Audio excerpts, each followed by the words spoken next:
First of all a very good morning class. कैसे हैं आप सब लोग? आई होप कि आप सब अच्छे होंगे। सो आज की क्लास शुरू करते हैं। क्लास हमने अपनी पिछली क्लास में एक नया टॉपिक स्टार्ट किया था, चुनावी प्रक्रिया। चुनावी प्रक्रिया में हमने उसके विभिन्न चरणों की बात की थी, जिसमें हमने निर्वाचन क्षेत्र के बारे में जाना था कि किस तरीके से पूरे देश को चुनाव की दृष्टि से छोटी छोटी इकाइयों में बांट दिया जाता है।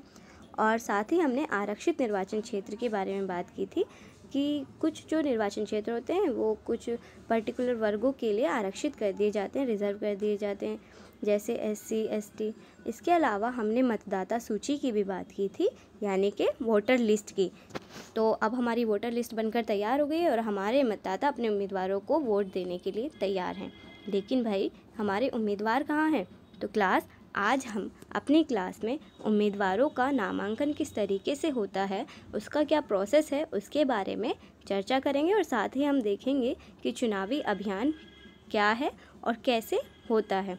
तो आज का जो हमारी क्लास के विषय हैं, उम्मीदवार का नामांकन और चुनाव अभियान, इन्हीं दोनों विषय पर आज हम अपनी क्लास में चर्चा करेंगे। चलिए क्लास, सबसे पहले हम देखते हैं उम्मीदवारों का नामांकन, यानी नॉमिनेशन ऑफ कैंडिडेट। तो सबसे पहला सवाल हमारे माइंड में ये आता है कि उम्मीदवार आखिर कौन हो सकता है। तो क्लास भारत की अगर बात की जाए तो भारतीय चुनाव प्रणाली में कोई भी मतदाता जो चुनाव लड़ने के लिए नामांकन दाखिल कर सकता है।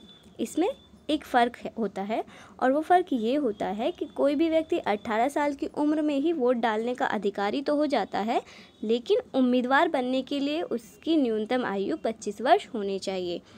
तो वही उम्मीदवार हो सकता है जिसकी आयु 25 वर्ष है। साथ ही साथ ये भी देखा जाएगा कि वो किसी आपराधिक गतिविधियों में शामिल ना हो। तो हमने ये तो देख लिया कि उम्मीदवार वो हो सकते हैं जो 25 साल की उनकी आयु हो या उससे अधिक की हैं, तो वो उम्मीदवार के लिए अपना नामांकन करा सकते हैं। उसके बाद उन्हें टिकट की ज़रूरत होती है। अब क्लास ये टिकट क्या होता है? तो विभिन्न राजनीतिक दल क्या करते हैं, अपने उम्मीदवारों को मनोनीत करते हैं और उन्हें दल का चुनाव चिन्ह और समर्थन मिलता है। जैसे कि राजनीतिक दल हो गए भाजपा, कांग्रेस, तो ये क्या करेंगे, जैसे कोई उम्मीदवार होगा तो वो अपना चुनाव चिन्ह है, जैसे कांग्रेस का आपको दिखाई दे रहा है कि हाथ का पंजा है, कमल का फूल है भाजपा का, तो इस तरीके से वो अपने क्या देते हैं, चुनाव चिन्ह है उम्मीदवारों को देते हैं। तो इस तरीके से उसी को टिकट कहा जाता है, यानी कि पार्टी का नामांकन चुनाव चिन्ह है।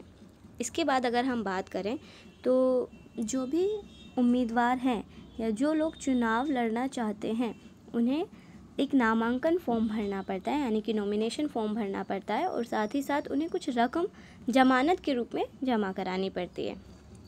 क्लास ये इस तरीके का नॉमिनेशन फॉर्म होता है, जैसा कि आप स्क्रीन पर देख पा रहे होंगे। और इस फॉर्म में बेसिक इन्फॉर्मेशन उम्मीदवार की होती है, जैसे कि वो अपना नाम बताएंगे, अपने फादर का नाम बताएंगे उसमें, है ना, और साथ ही साथ ये बताएंगे कि वो किस निर्वाचन क्षेत्र से आते हैं। इसके अलावा जो सुप्रीम कोर्ट है, यानी कि सर्वोच्च न्यायालय, उनकी गाइडलाइंस के अनुसार, उनके आदेशों के अनुसार उम्मीदवारों को इन कुछ बातों का ब्यौरा देना पड़ता है। जैसे उम्मीदवारों के विरुद्ध चल रहे गंभीर आपराधिक मामले, अगर कोई उम्मीदवार है और उसके खिलाफ कोई आपराधिक मामला चल रहा है तो उसे अपने नॉमिनेशन फॉर्म में उस बात को बताना होगा। इसके अलावा उम्मीदवार को ये भी बताना होगा कि उस उम्मीदवार की और उसके परिवार के सदस्यों की संपत्ति कितनी है, प्रॉपर्टी कितनी है, ये सारा ब्यौरा उन्हें देना होगा। इसके अलावा उम्मीदवार की शैक्षिक योग्यता भी उन्हें बतानी होगी। और क्लास ये जो तीनों चीज़ें बताई कि उन्हें आपराधिक मामलों के बारे में बताना है या फिर संपत्ति के बारे में बताना है और शैक्षिक योग्यता, ये पूरे जो पब्लिक होती है उसके लिए ओपन कर दिया जाता है, मतलब ये सबको पता होता है। तो ये पब्लिकली ओपन होती है ये सारी इन्फॉर्मेशन, जिससे कि जो वोटर्स हैं वो जान सके कि आखिर उनके जो उम्मीदवार हैं वो किस तरीके के हैं और उनका जो बैकग्राउंड रहा है वो कैसा रहा है, और फिर वो सोच समझकर अपने कैंडिडेट को चुन सकें। अब क्लास आपके सामने एक सवाल है। सवाल ये कि चुनाव पदों के लिए किसी किस्म की शैक्षिक योग्यता की ज़रूरत क्यों नहीं है। जैसा कि आप सभी जानते हैं कि अगर हमें आज कोई छोटी से छोटी नौकरी भी चाहिए ना, तो उसके लिए तो हमें क्या चाहिए होता है, शैक्षिक योग्यता चाहिए होती है। मतलब वो कहते हैं कि आप 12th, इसमें अगर ये जॉब चाहिए तो इसके लिए 12th पास हो या फिर 10th पास हो, तो हमें चाहिए। लेकिन इतनी बड़ी पोस्ट के लिए, जहाँ पर विधायक, सांसद, ऐसे महत्वपूर्ण पदों के लिए चुनाव के लिए किसी प्रकार की शैक्षिक योग्यता की ज़रूरत क्यों नहीं है? तो ये सवाल आपके मन में आया होगा, है ना। तो क्यों ऐसा है? तो क्लास इसको समझने के लिए सबसे पहले हमें ये चीज़ समझनी होगी कि देखिए, सबसे पहले हमें ये जानना होगा कि अगर हम मान लीजिए हमने क्या किया, हमने ऐसा कर दिया कि चुनाव में सिर्फ वही लोग आ सकते हैं जो 10th पास हैं, या फिर हमने 12th या ग्रेजुएशन का क्राइटेरिया रख दिया कि वही लोग आएंगे। लेकिन क्लास, हमारी जो भारत की आबादी है वो बड़े स्तर पर अगर हम देखें तो ज़्यादातर अनएजुकेटेड है। तो सभी लोग तो पढ़े लिखे नहीं हैं। हो सकता है कि कुछ लोग ऐसे रह गए हों जो अपने किसी वजह से 12th ना कर पाए हों, 10th ना कर पाए हों। तो हम क्या कर रहे हैं, चुनावी जो रेस है, ये जो दौड़ है, चुनावी दौड़, इससे बहुत बड़ी आबादी को अलग ही कर दे रहे हैं। और अगर हमने ऐसा किया तो क्या ये जो राजनीतिक समानता होती है, पॉलिटिकल इक्वालिटी, क्या पॉलिटिकल इक्वालिटी हो पाएगी? बिल्कुल नहीं हो पाएगी, क्योंकि यहाँ पर तो समानता की बात आ ही नहीं रही है। यहाँ पर तो हमने एक बड़े तबके को अलग ही कर दिया है। तो क्लास, भारत में शैक्षिक योग्यता नहीं रखी गई है किसी भी चुनाव पद के लिए, क्योंकि हमारा जो फोकस रहा है वो पॉलिटिकल इक्वालिटी की ओर रहा है कि राजनीतिक समानता सभी लोगों को मिलनी चाहिए। इसको एक और एग्जांपल से क्लास हम लोग समझ सकते हैं। मान लीजिए कि एक क्रिकेट प्लेयर को हमें चुनना है, क्रिकेट टीम के लिए एक क्रिकेट प्लेयर को चुनना है।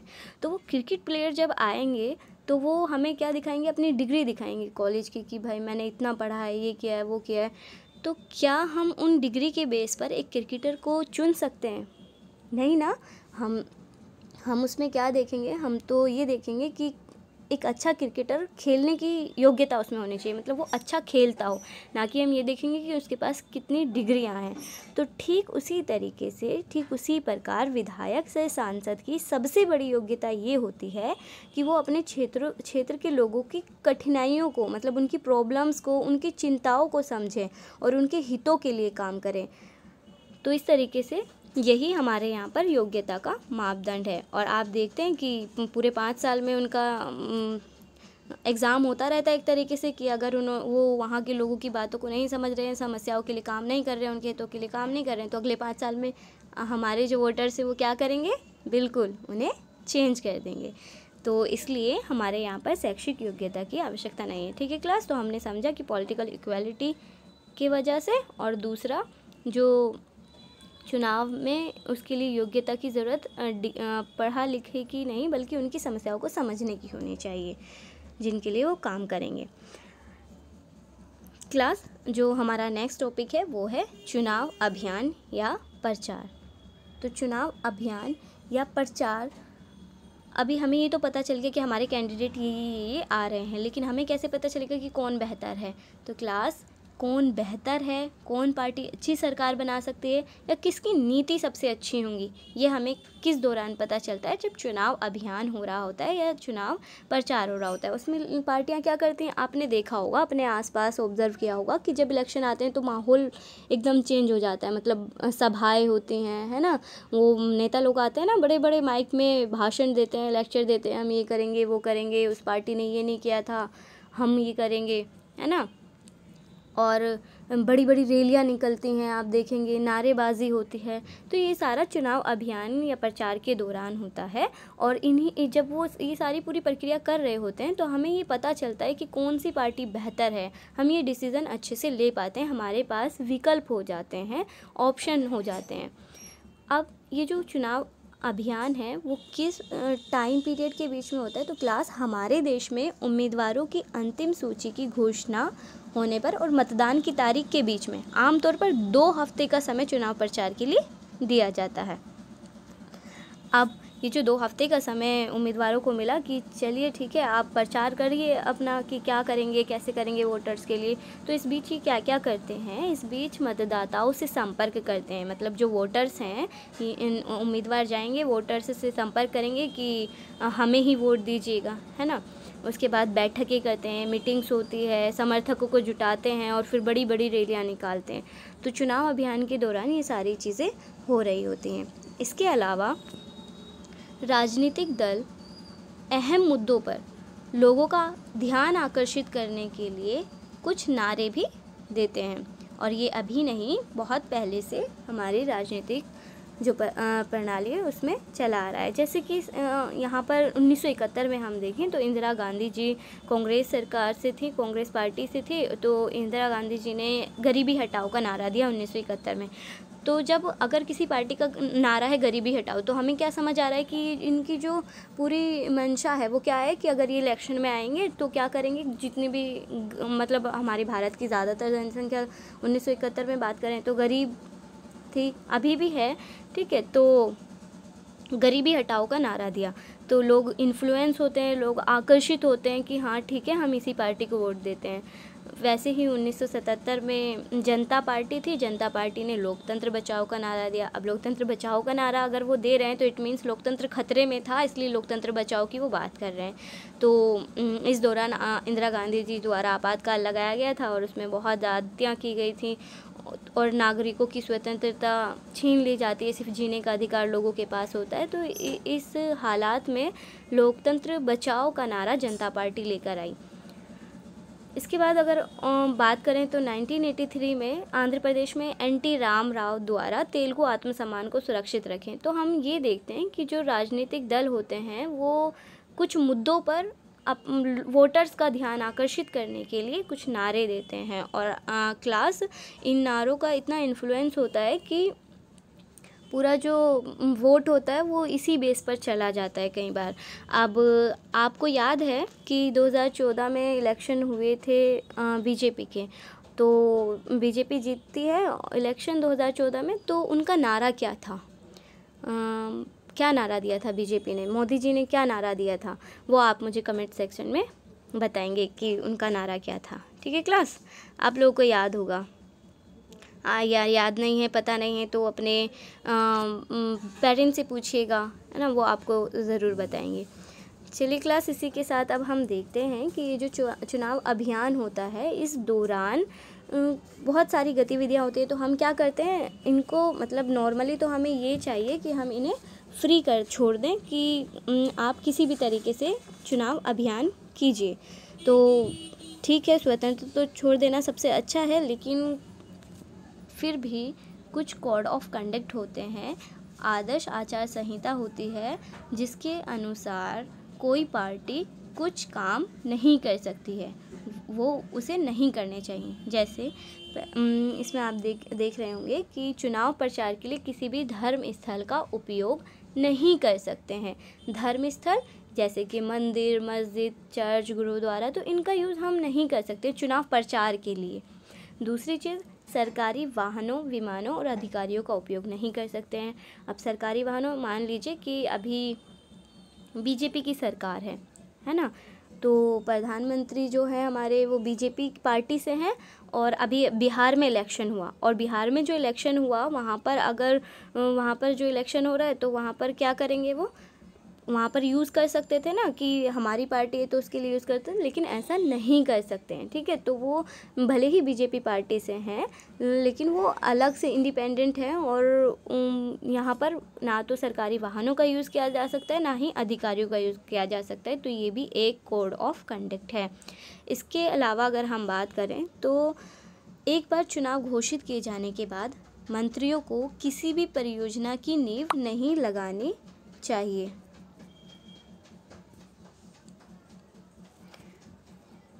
किसी भी परियोजना की नींव नहीं लगानी चाहिए, कोई भी बड़े नीतिगत फैसले नहीं लेने चाहिए।